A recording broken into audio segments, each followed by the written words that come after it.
Health. How do we think about it? Most of the time when we're thinking about health, we're thinking about our physical health. But I also want you to think about your mental and emotional health. All right. This month I'm focusing on health with my students and starting out actually with the mental aspect of it. All right. What we want to think about is from the mental aspect is how do we keep ourselves motivated? How do we keep going strong? How do we stay on task and on track?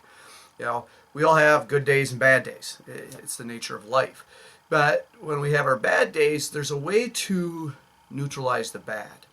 And one of the ways is saying, at least I'm not. Right? You stub your toe.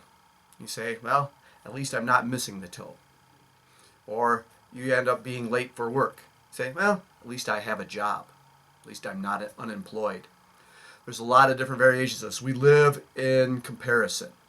And a lot of times when we beat ourselves down, we're comparing ourselves the wrong way. We're saying, I don't have what they have. I can't do what that person can do. Right? And that's not the way to look at it. It's going to put you in a negative position. Look at where you are at. Look at what you've accomplished. You've made it this far in life. So think about that and think about just how you want to move forward.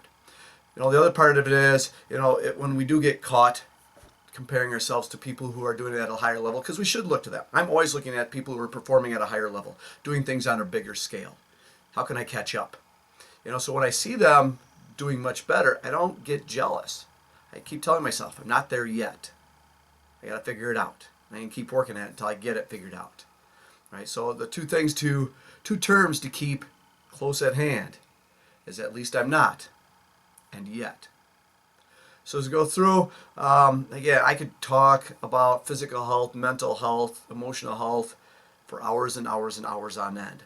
But I'll try to be very succinct for the month and try to give you just little tips, little tools that you can use day in and day out.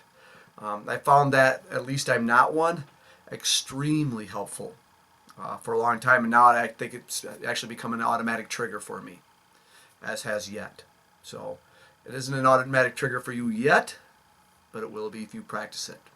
And it's a good thing to start having a conversation with your kids about this, especially when they are comparing themselves to others in school.